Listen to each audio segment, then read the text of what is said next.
talking about families. And more specifically, when I'm talking about families, I'm talking about any family that is existing together in a home. And so my family consists of my husband and myself and my daughter, who is actually my niece that we have taken legal guardianship and are raising. And so I'm not talking, and your family might be you, and it might be your husband, or it might be you, and it might be your parents, or it might be you and nieces and nephews or extended family. Whatever family structure that you have that you're living in, that is your family. And the thing is, there is no such thing as a perfect family. From the minute sin came into the world in the Garden of Eden, that was it for the perfect family idea. And yet a lot of us in the church, we kind of feel sometimes, I think, that we still have to have the perfect family, and the kids need to always walk modestly and never chew gum and whistle at the same time, and listen to you every time you snap your fingers, and that never happens anymore. And so don't worry about trying to always have the perfect family. The idea is not to have a perfect family. The idea is to have a well-functioning family. And every one of us, regardless of what our family looks like, should strive to have a well-functioning family. And so let me talk to you about what a well-functioning family looks like. You're never going to have a perfect family. But if your family is functioning well, then generally you want to see some things in it. You want to see that there's love and there's support and there's care for all of the family members within your home. You want to see that there's a sense of security. If your children, if the people who are under your roof, whether they're in-laws or aunts or nephews or nieces or whoever it is that's in your family, if they have a sense of security there, if they enjoy going home, if there's a sense of belonging, then you're probably functioning well. If you have open communication, this is a sign of a healthy family. Not a perfect family, but at least a healthy, well-functioning one.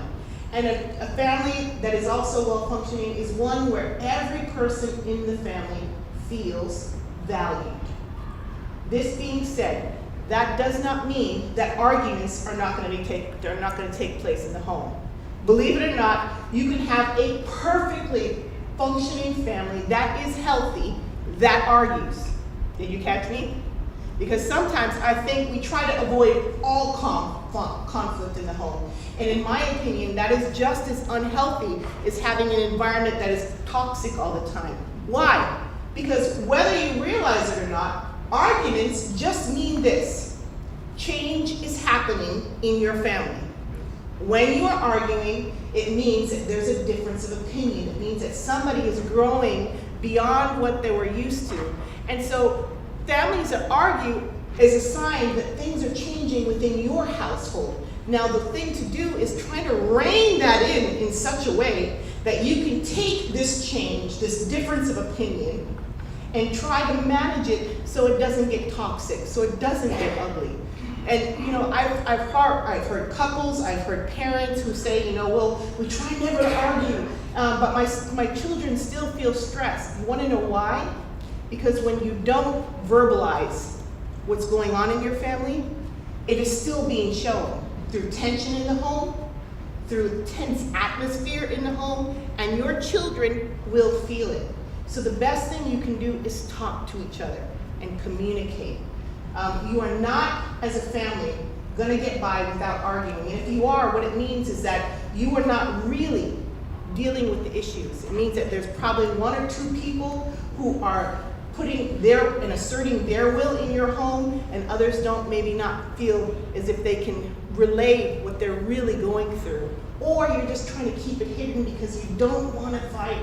And yet, if things are not going well, if the mindset that you had is developing and changing and moving outward, you have to talk about it with the ones that you love most. Because remember, a well-functioning family is a family that communicates. And so the one thing that you want to do is to remember to try and talk about your arguments, try and talk about the conflict in a way that you are going to help each other to grow and to come alongside of each other in your thoughts. Your arguments are not to see who wins. It's not to see whose opinion is gonna be taken over somebody else's. It's so that you can come to an understanding of where you are. And so my husband and I, Q, raise your hand. He's a Jamaican, kind of like Lewiston's background, and they are opinionated people. And I'm a Bahamian, and we are opinionated people. And sometimes we have conflicts within our home because we have differences of opinion. And my daughter is in the home, and so what do we have to do? We have to manage our differences in such a way that we can model to our daughter that it's okay not to agree on everything, but some things are not okay in our home. It's never okay in our home, whether we are arguing or in conflicted opinions, to raise our voices at each other, okay? You can have a disagreement, and that's what an argument is, disagreements. You can have disagreements without raising your voices. You can have disagreements without disrespecting each other. You can have disagreements without calling each other names or implying things about each other. And so when we, in our household, come to the point where we're not agreeing on ideas, we're kind of bucking heads, we are conflicting, we don't always take it into the bedroom. Sometimes we do, because there's things that children should not have to hear. But sometimes, every once in a while, if it's about what we're gonna do tonight or how we're gonna feel about something that's running in our home, sometimes we do air it out in front of our daughter. Why? So that she sees, oh, this is what people do when they argue. They don't scream, they don't call each other nasty names, they don't raise each other's voices, but they express their opinions, and then at the end, hopefully, there's an understanding that can be reached. And the reason I'm saying this, even though we're talking about discipline, is that you cannot be an effective disciplinarian, you cannot be an effective parent in your home if you're not managing your own conflict as parents.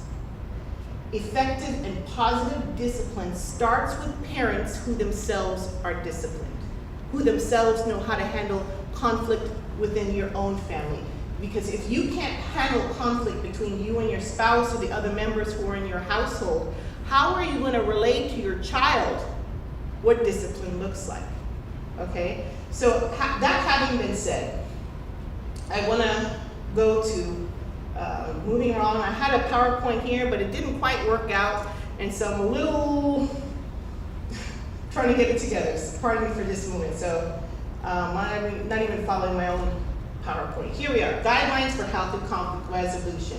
So in your home, when conflicts do happen, because they will happen, several things you want to keep in mind. Number one, pick your battles. There's not everything, husbands and wives, that you have to fight about. There are some things that if it's not going to impact your relationship directly, if you yourself are not going to be emotionally scarred for it, maybe you can let it go. You know? Every once in a while, I have to go into the bathroom and I'll see that the toilet paper isn't put on right, because I'm a toilet paper on the front kind of girl and he's a just put it on kind of guy. And I want to say something about it, you know?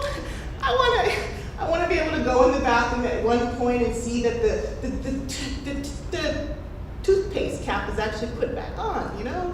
And some days I say that, but some days I wake up and I realize, he's not in the mood to hear that today, even though I'm in the mood to talk about that right now. And so I have to let it go. Pick your battles carefully when you're in your home. Be open also about what you're feeling.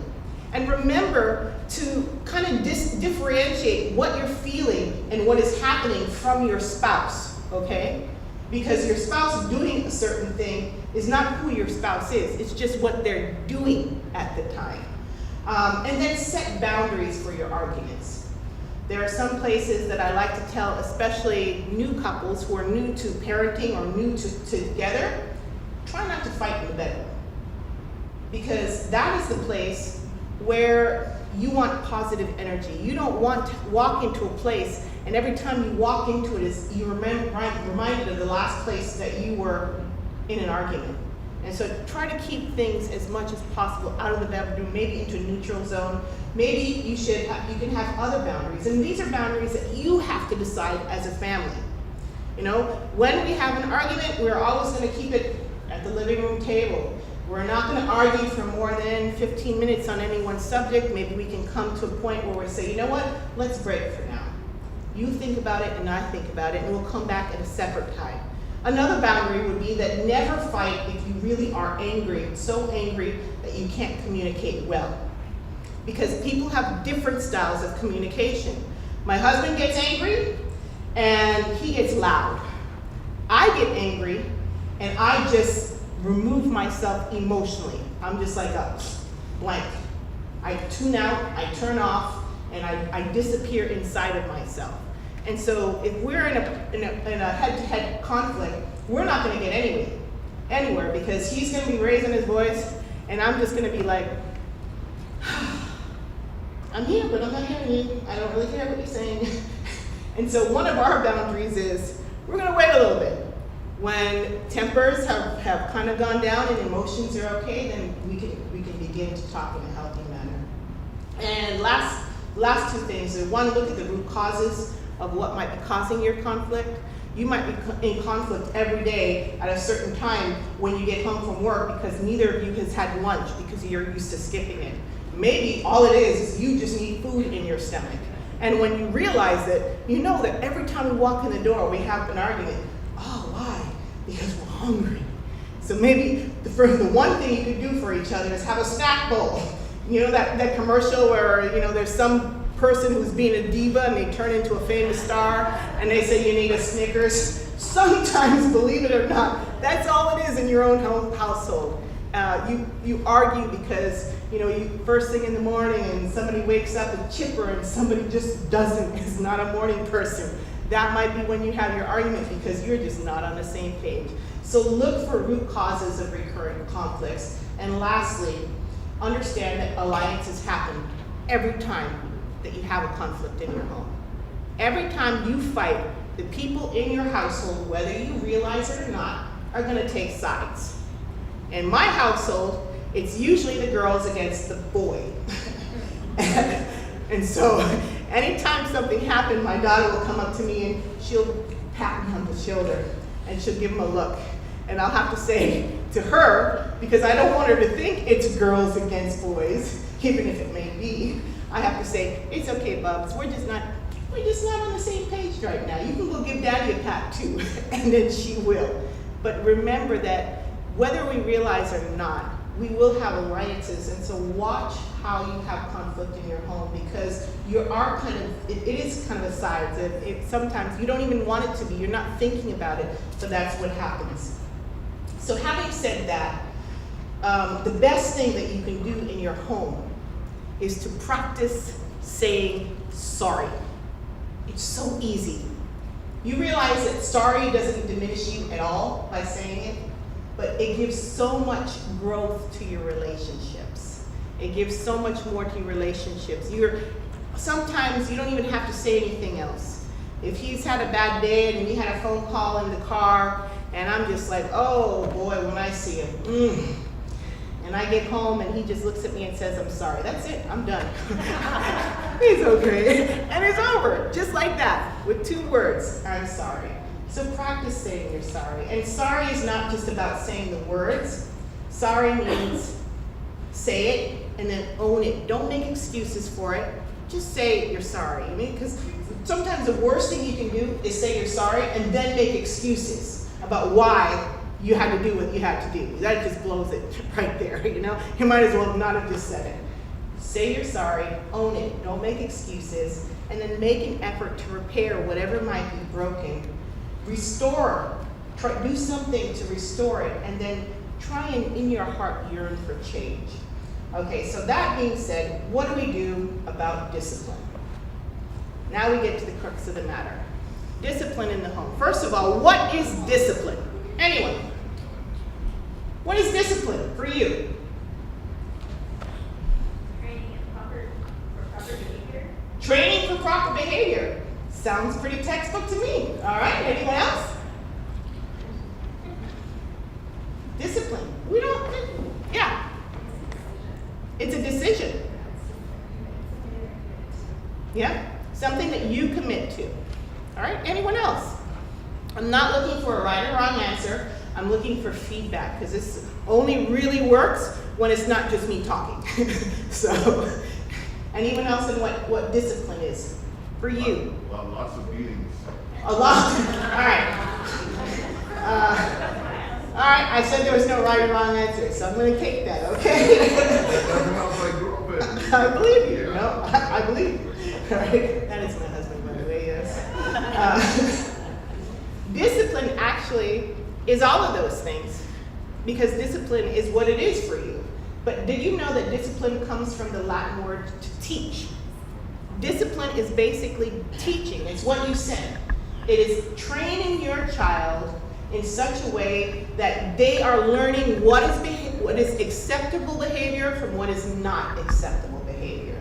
And I don't know about you, but there are every once in a while where I look at my daughter and I wish that I had a remote control switch and I can just switch her off so that she doesn't go into that tantrum stage or that whining stage or that crying stage. You know, oh. Yeah, because those are switches for me.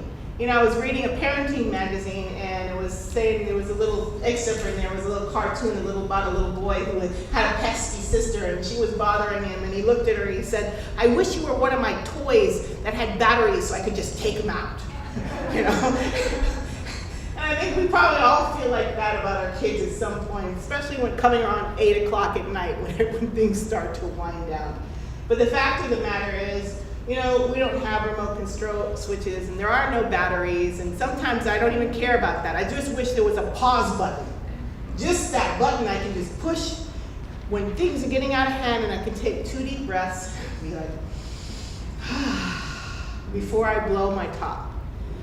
But barring all of that, which we don't have, we have to try and really within ourselves decide beforehand, what are we going to do in situations where our children are not behaving in a way that we think is a Christian role model. They're not traveling on that path. And the thing is, you have to do this while you are not angry. All right? Do not try to think about discipline techniques when you are angry. Because, you know, things like wringing her neck, or, you know, sending her up into the room for her rest of her life, those things come maybe in my mind, I don't know. But doing it now is when you need to start thinking about discipline, and you need to think about measures and procedures and consequences that you're going to put in place before the actual disciplining happens.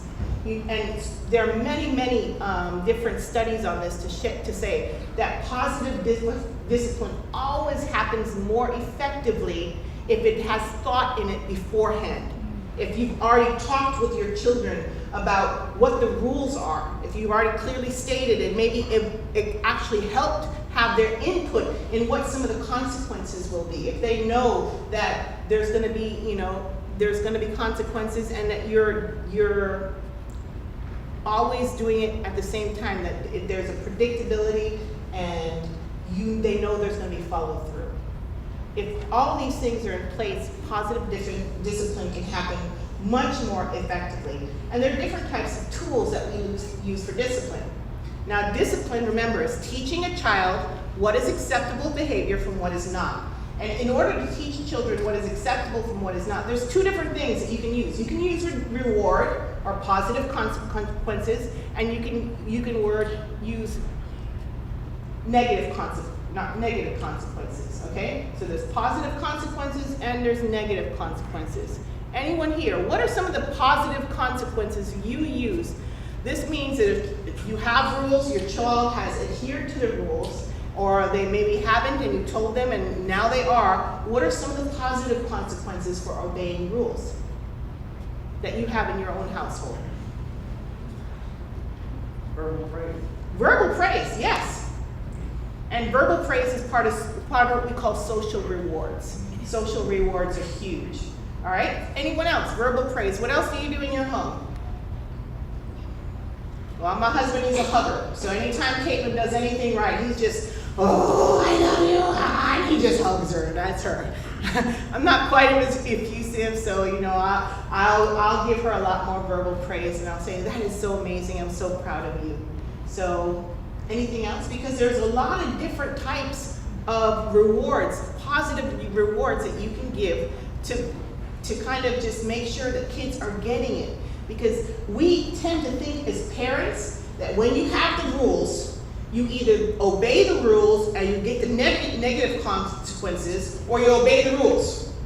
But we forget, if you're going to give negative consequences, you should also give positive consequences when they do it, so that it reinstills in them the understanding that what they're doing is right.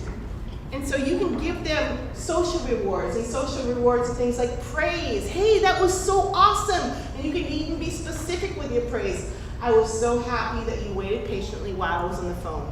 I was so happy that you went to your room and actually cleaned it when I told you the first time. That was pretty awesome. I'm so proud of you right now. That is praise. And then there is affection. You can give affection as a social reward for actual rules in your house, remember.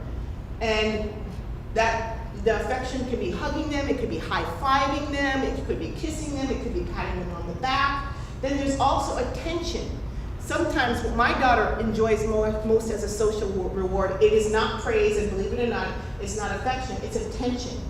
And so what she wants for us is, hey Mom, if I clean my room right now, can we sit down and can you play chess with me? Because that's her new thing, chess. Can you play chess with me? Or can you watch this movie with me? Or can you read a book with me? Affection can be a social reward that you give your kids for doing and following the rules. There's also activities that you can do. We're gonna go to the park if you get all your chores done. If for the next week I don't have to tell you about washing dishes or doing the laundry or whatever it is, dusting in the house, then we're gonna go out and we're gonna play bowling, do bowling one night. I mean, there are a lot of social rewards that you can do to instill the rules that you have in your household. Discipline is not just about negative consequences. That's what I want you to understand. It is also, and kids learn much more quickly with social rewards, with praise, with affection, with attention, with activities than they do with negative consequences. But negative consequences do sometimes have to come up. So what are some of those that you practice? Anyone? What are some of the negative? Yeah. I'll start with. All right. Me too. She doesn't really need it. She's 9 now, so we haven't done that in a while, but especially when she was younger, yeah. Anyone else? Yes. That's a lot more negative than positive.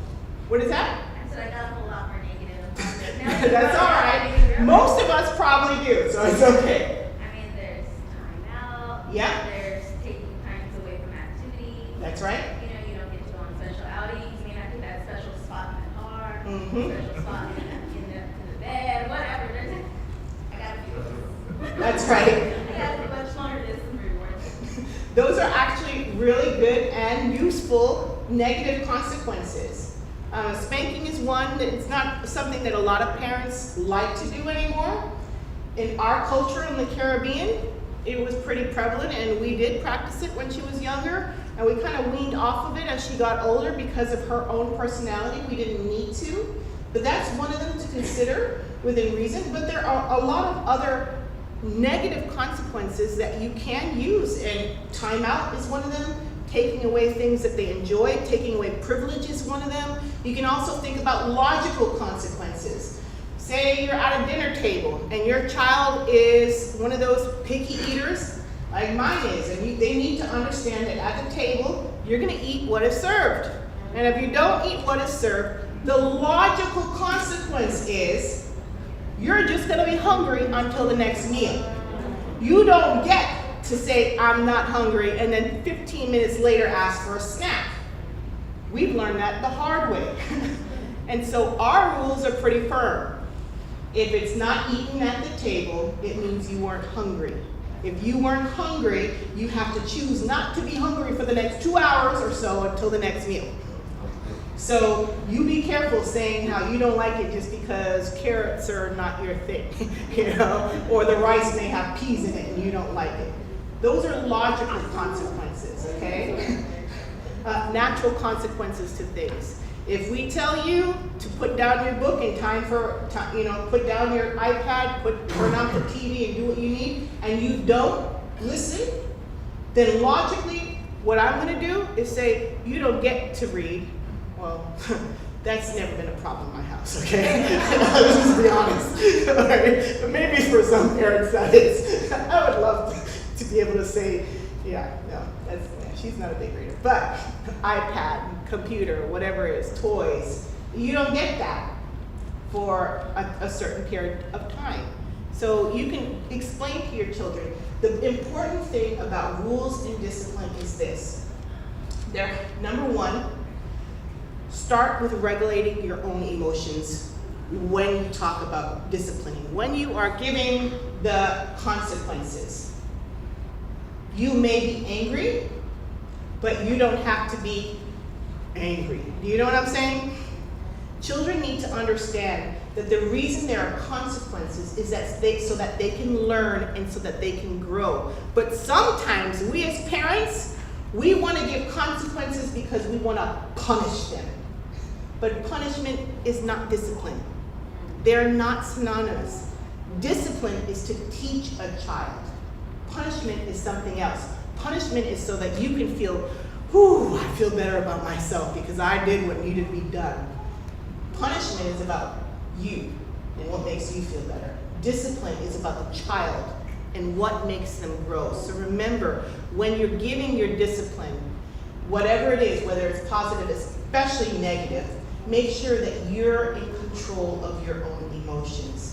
The second thing is to try and connect with your children when you're giving consequences. Because when your child does something wrong, believe it or not, they're not doing it just to push your buttons. Although sometimes I feel that way.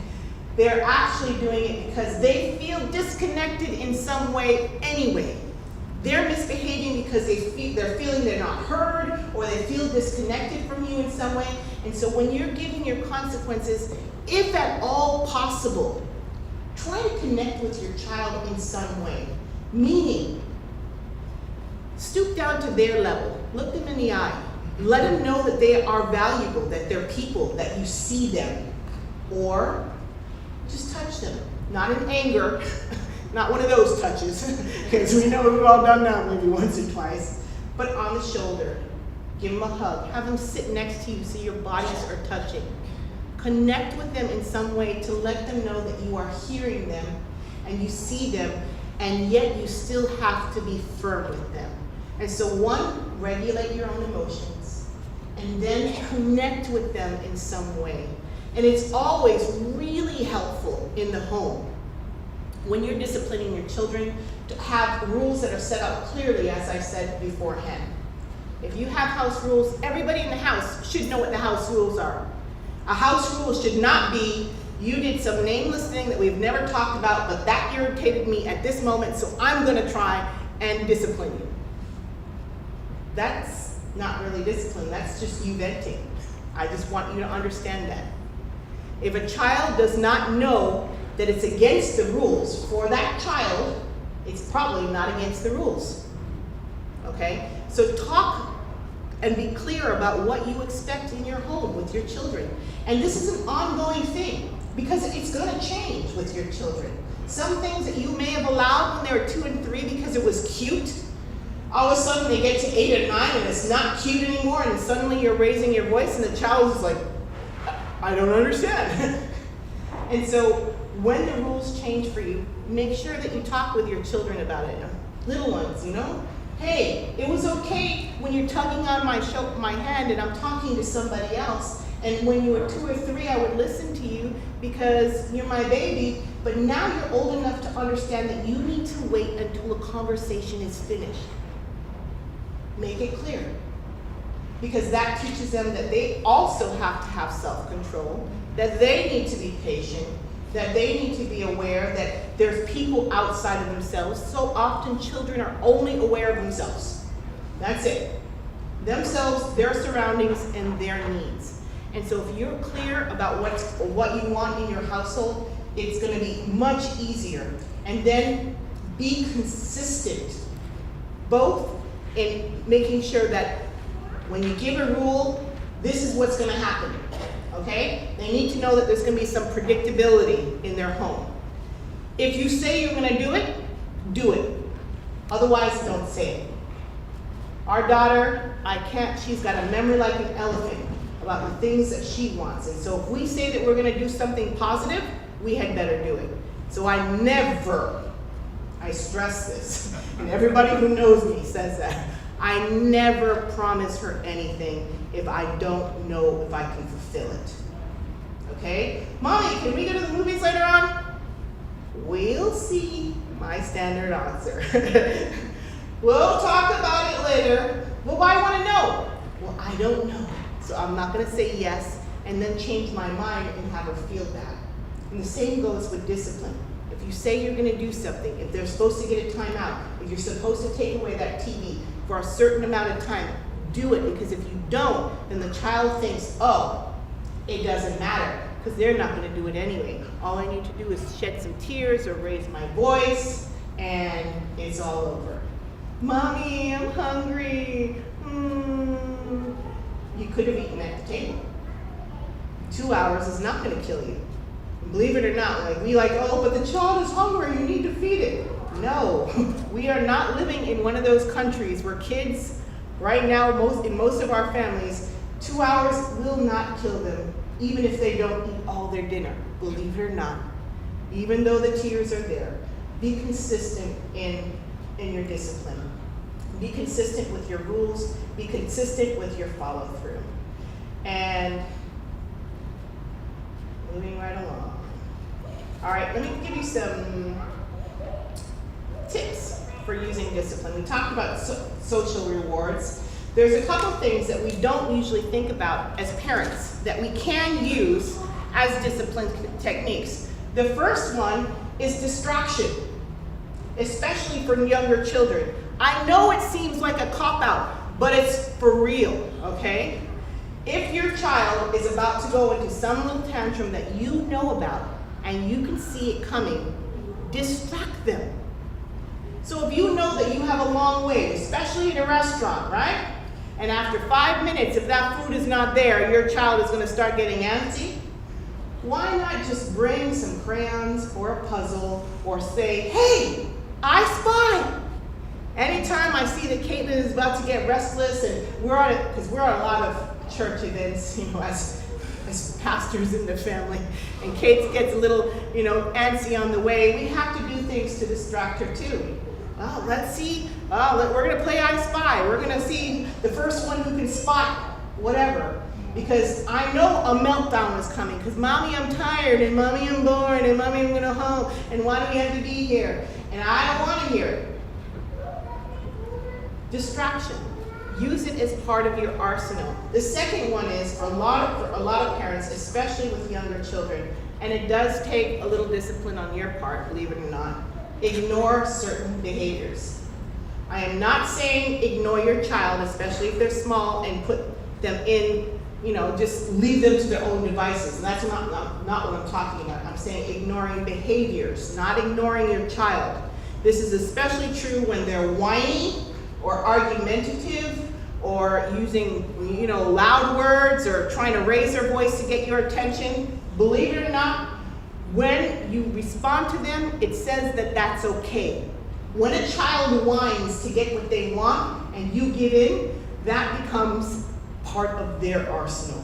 When a child raises their voice or uses those big old crocodile tears that little girls know so well, and you give in, that becomes part of their arsenal. And so what you can do to tell them that that is not acceptable behavior is ignore them. There are so many times when Caitlin is just, and I can see my husband, he's ready to blow.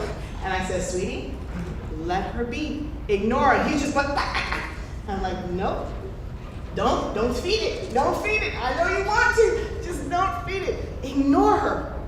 Because when she realizes that we're not responding, then eventually she goes in her room, she kind of gets herself together, and then she comes back.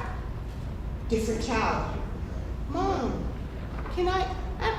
That's when you respond to them. oh, you've gotten control of your feelings. You're not whining anymore. What would you like to tell me? And that says to your children, oh, she doesn't respond to the whining or the crying. So remember that there's more in your arsenal than just the typical discipline measures that we have. You know, we either resort to spanking for those who do it or the timeout for those who don't. But there are so many other things that you can do. One other thing I want to say is give your consequences right away. I know that when I was growing up, sometimes my dad, especially if we're in church or some area, he'd say, wait till you get home, you know, or, ooh, when I catch you later.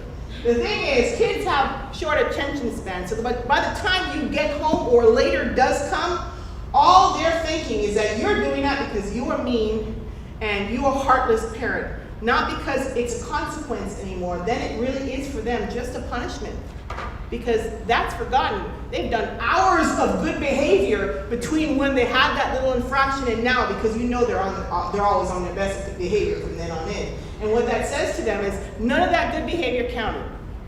None of it. Just that one thing. So give your consequences right away. Sometimes it means, believe it or not, taking them out of church into the back area. It's leaning down and say that, don't think that because you're here in church, you're not going to get something. Make them understand, if you do something, you will face the consequences. And then follow through. And remember that the same way I said it's okay to say sorry to your family or your spouse, it is also okay to say sorry to your children. Because despite our best efforts, even with planning, pre-planning, prior planning, setting rules, there are going to be one or two instances where you just have had a bad day and you pressed the wrong button. And that was all she wrote. It's okay to look at your child and say, I'm sorry. Mommy or daddy, we said something wrong. We didn't respect you, and we should have respected you. I apologize. And do you know what this says to your children? It says, I see you, and I value you, and even though I have to punish you sometimes, you too are a human being. You are a valuable part of the family. So don't be afraid. If you've blown your top and you're just like, you know what? They deserved it because, no, calm down. And then at an appropriate time, tell them I'm sorry. It will do a lot even for your relationship. So questions we need to ask ourselves. Questions you should be asking yourself, and maybe you're already asking yourselves about your family and its functioning. Ask yourselves, and maybe go home and talk about it within your family. Do you have respect for each other? And I guarantee you, asking yourselves as parents is not the same as asking your children. Little Mary, Caitlin, Joshua, Jimmy, Sam, do you feel that mommy respects you? Do I listen to you? Believe it or not, they'll be pretty honest with you, you know? Do you think I value your opinion? It's amazing. I'm afraid to ask Caitlin something unless I really want to know the answer. Because she's probably at that point now where she is not afraid to say it. And sometimes it's a real eye-opener. And sometimes it's like, you know what, Mom, I don't actually feel that you would. She's actually said this to me. Or written it on paper. She's a writer. Mommy, I feel as if you don't really care for me very much because you haven't spent much time with me lately. That's something that kind of jolts you awake as a parent when you get, and I've gotten that on an occasion.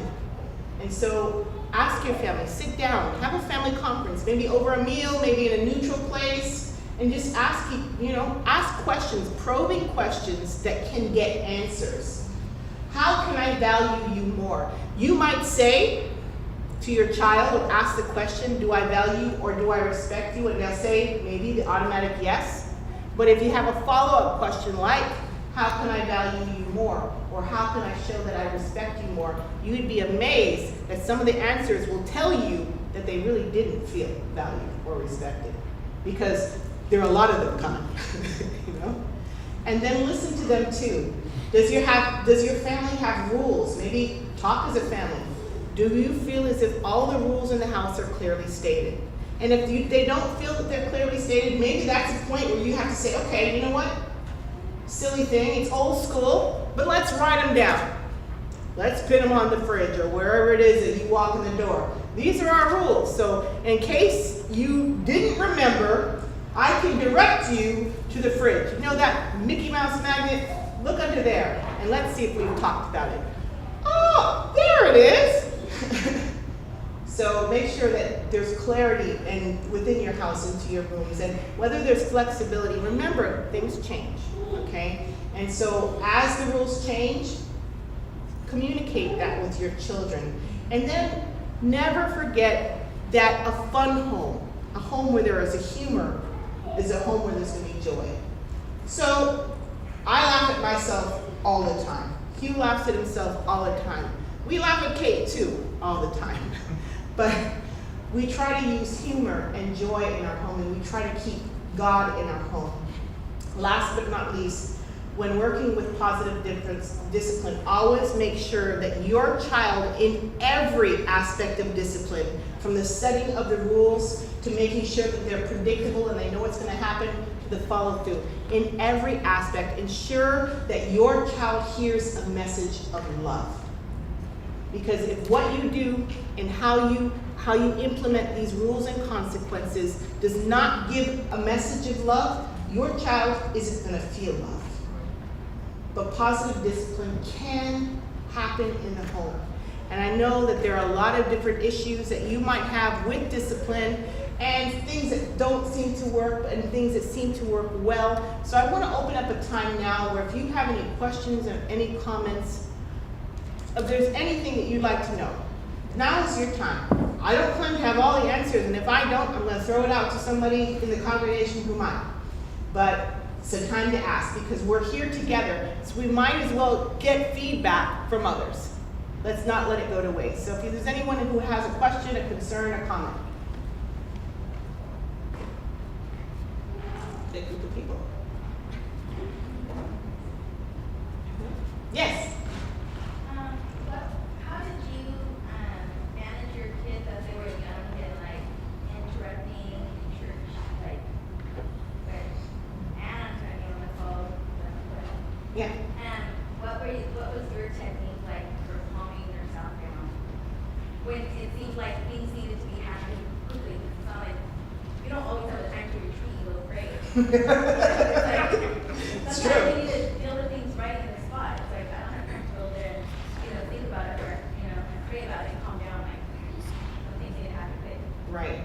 You know, I did use, it's for my daughter, as a pastor, when I had her and she was very young, I was at Glendale City Church and I was the associate pastor for children and family ministries. I was running all day long. And I'll be honest, the church pretty much raised my daughter during church hours. So I didn't have a lot of one-on-one time. I came in and someone would go, oh, she's so sweet, and they'd take her and I wouldn't see her again at the end of the service. However, during the times when I did have her, I would use distraction a lot, because you can kind of tell, I could tell when she was about to get fussy, and I just, oh, look at this, or, oh my goodness, look, oh, we're gonna go and we're gonna walk this, Veggie Tales or whatever it is, and then she'd get happy and she's distracted and she was fine again. But for the times where I know that I'm irritated, especially when she was maybe 3 or 4 and she had no clue that she couldn't access me at all times, no matter what I was doing, tugging, pushing. She'd actually start to hit me, like bump her arm and bump her head. This was not the best technique, but sometimes I'd bump her back. And she would, why did you do that? Because you need to know it hurts and you're hurting mommy. And I don't want to be hurt and I don't want you to hurt me. I mean, probably not the best parenting technique, but I did it on more than one occasion. Also, I would say, you know what, Caitlin, if I'm in church and things are going on and she's getting a little crazy, you need to sit right there, right now. And I need you to be quiet for 2 minutes until I tell you can talk. And that way, she's calming, well, she's probably not calming down, but she's at least going to pretend to. And I can calm down, maybe finish whatever I'm doing with whoever I'm talking about, and then I can sit right next to her and say, now what did you want me to say? Why did I have you sit here? Why are you sitting here right now? Because they need to understand. She needs to understand why she was there. And so she was sitting a fair amount as she got older. Now, honestly, in church with my 9-year-old who still has issues with understanding that there are other people that are ahead of her, I do practice ignoring. And she'll ask me later, why did you ignore me? Why do you think? Because I was in a conversation and you didn't wait. And so if you want to be heard, you have to be respectful. If you're not going to be respectful, you're not really there. I'm not saying that the best techniques, because I'm not claiming to be a perfect parent. I'm just sharing what I do. And please, anyone else feel free to share as well. Yes? I'm just look at the time, their psychological development and their physical development. Can you hear me? Yes, I don't know if everyone else did. Okay. As a parent or looking at the child, I would look at the level of their psychological development and their age development. Yes. And because they're all learning emotionally and responding to the question of the mother Good. who has a younger child. And I can see that distraction, just like you said, being distracted, giving them purpose of doing something to create so that they can self-discipline. Just like you said, coloring or play Play-Doh.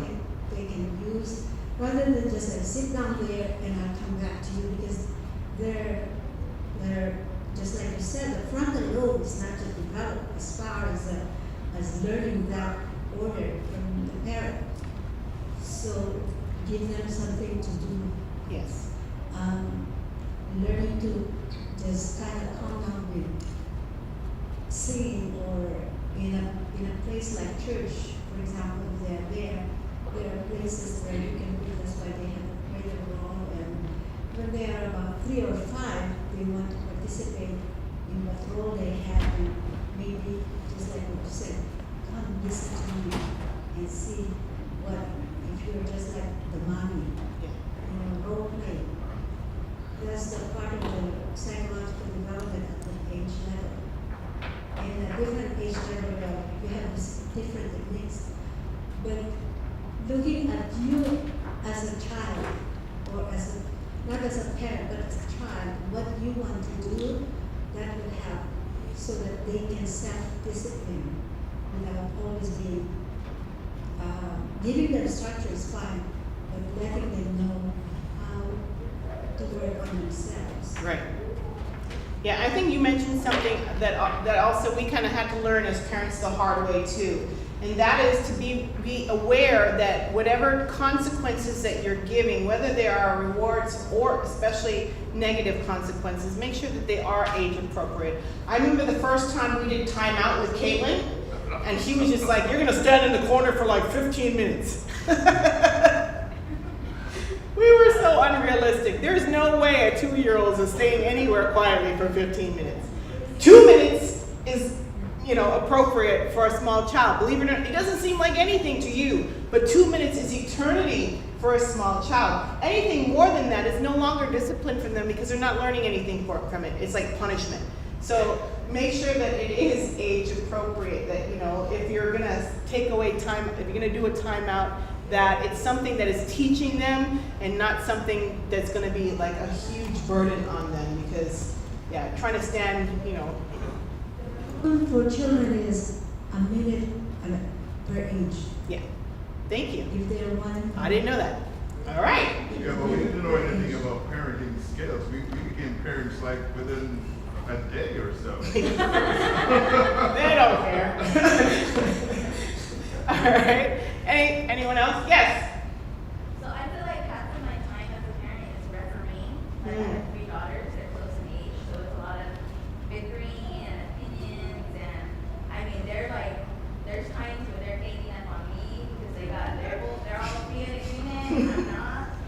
know, or when it's just even with them, you know, and it's like, it can go around in circles where I'm just like, I wish I had that remote to shut them all down. You know, so you're all in trouble. Go to your room until you guys come back friends. Like, don't even talk to me. I don't want to hear. I don't even want to hear the problem because it's so ridiculous. Like the majority of the problems are like, she touched me. She was looking over here. She touched my spine. She took my glue. My glitter. I mean, it's like ridiculousness things that I have to like listen to. So I'm like, how someone tell me how to manage these wild like problems that I have to deal with like 100 times a day. Like, Actually, I think that you're doing the right thing. Children need to understand that they have to self-manage unless, you know, it gets to the point where they're going to cause harm to each other, or they're breaking rules of the household in how they relate to each other with the internal squabbles. Children need to learn to self-manage. If, you know, especially for the younger children, if they know that coming to mommy is always going to get them the one thing, and that you're always going to, oh, you hurt the little one's feelings, you know, but the little one has to understand too that if you do things to big brother or sister, that there will be consequences, and sometimes allowing natural consequences to happen within siblings is the best way to teach them. And again, discipline is about teaching children. And self-management is huge in that. So yeah, telling them you go into the room and you figure it out, that's a perfectly effective way to manage it for me. I don't know, but somebody else might have a different opinion, so yes. Two things. One thing was my mom used to say for that, she would say, I don't want to hear about it unless somebody is bleeding or dying. I like it. And so we're like, okay. So, but, and then the other thing about church, I don't remember, I think my parents must have been big on, we're not going to go outside for management or anything like that. You're going to stay in church, because we're here in church to hear about Jesus and pray and worship. And so I remember them, a lot of times they would give us a paper and a pencil, and they would say, to list a couple of words and say every time somebody says Jesus or whatever, you know, keep score kind of thing. Distraction. And so it's distraction, but we're focused too. Right. We're listening to the sermon. To hear that word. Understand it's like above our heads, but we're still listening to it. And I guess we practice listening to the sermon at that point because I know pastors who do that too. Still, yeah. That's all. those are amazing. So if you're in church and your children are old enough, have them count the words. How many times did they say love? And we're going to ask the pastor for his transcript or her transcript after church. And if you get the right number, then we're going to go for Yoverland, or you know, you get to pick the movie tonight, or it's your favorite meal time this week. Those are great ways to make sure. Yes, in the back. But again, there are no perfect family, no perfect children. But I think, you know, we have to start from infancy, and your child really has to know your tone of voice and what to expect. I know my son is here and he's going to be embarrassed. But when I came to this country and realized how kids expect everything, that once they ask for it, they have to get it. So what I practiced with my son, I would say to him, just wait a minute. Just wait a minute. And interestingly, he was like around 2 years old, and I called him and he said, just wait a minute, Mom. You understand what wait a minute means. And interestingly, again, you know, my kids were coming from school, and I always ask them, how was your day? Did you learn anything that you wanted, you know, something to be talked about? And so he said to me, does everything have to be a sermon, Mom? I said, yes, because we live by the Bible. I always try to incorporate the Bible somewhere, somehow in the conversation. But it's just like Hillary said, you just have to make the kids know. Many of you know I worked nights for 20 years, and I used to tell my children, do not let me look to the left nor to the right. But at 11 o'clock, you need to be right in the seat. And you don't sit with your friends, you need to be here. And they just came. At 11 o'clock, they knew this right. This is where they were going to sit. So again, you have to be consistent. Yes. You have to be consistent, and it can't be today you go to Johnny and tomorrow you don't go. So that's part of it, but you just have to use the Bible. Morning and evening worship was not choice. It was something that was going to be done. You need to finish by 8 o'clock. If you're not finished with your homework, then you can go back to do it, but 8 o'clock is worship time. And so I just think a lot of time parents are they're confused. And they don't know who is a parent and who's a child. And so you don't have to be stern, well, not stern. You don't have to be austere. Yes. But you just have to be firm with love and let them know what you mean. Again, I'm going to use my son again. I didn't have a lot of money. So we would go to Pick and Save to shop, and I said, this is what I have, baby. And he would go over, pick up something, $5.99. I said, that's too much money. And he comes back and he said, Mom, that's $4.99. I said, too much. And he comes back again, and then afterwards he said, this is $1.99, Mommy.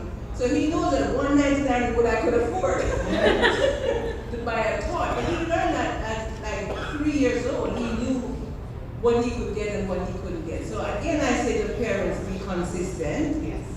Know your tone. And again, Sister Nate said, know your child development. Yes. You can't do the same thing with a 13-year-old that you do with a 10-year-old. And love them. Let them have a voice.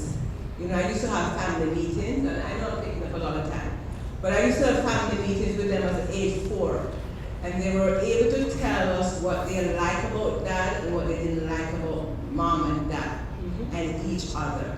And so we would look at those papers when they started writing and say, okay, Mom, you need to be better. One day my first daughter said, Mommy, you're grumpy when you come in from work after night. And that hit my head because it's like, my daughter said I'm grumpy. I can't come home being grumpy. So I changed. I had to come in with a happy face. So again, be willing to hear what your children say about you and be willing to change because we're not perfect. Beautiful, thank you. I think what has worked for me is I try to manage or manage expectations. Okay, this is what I expect from you guys here. We're going to church, I expect you guys to sit down and listen. At the end, I'm going to ask you what the sermon is about. You're second grade, you're sixth grade, you just sit and listen. You're old enough. I think when you tell them beforehand what your expectations are, they'll need it. They'll know exactly, okay, this is what dad or mom wants. They'll get it done. And it's not that hard. It's just as long as you tell them, this is what I want you to do. We're going to go to grandma's house. I don't want you running around because it's going to freak her out. Don't do that. Just relax. Certainly, we're at church. This is what you act at church. We're going to go to a friend's house. I don't want you jumping on couches. You're not a little animal, right? Maybe I'm wrong, but that's what I would tell you. But you manage with expectations. So after that, the next time we'll go, they know, oh, that's what we're supposed to do or not supposed to. Yes. I think that's managing expectations. wonderful, wonderful. Any other comments? Again, things that are coming through, make sure it's consistency, that they know the expectations, there's predictability, they know what's going to happen if they don't adhere to it, and that it happens all the time, that you're consistent or predictable with the outcome, and then that you follow through. Follow through is really important, once again, because Lucy's mom, I know you didn't say, but if they weren't here at 11, there were consequences. There was follow through, which is why they were here. And so we have to stress, if you have it and it's consistent in the rules, so that they're predictable and they understand that it's going to happen, follow through, because that's what keeps them in the seats. And yes. All right. Anyone else? Well, I want to say thank you so much for having me come and join me today. And I hope you have some more positive discipline tools within your homes, and that there's conflict management awareness and resources that you can go to that you've been provided from each other. So thank you. We've done this together. I appreciate it.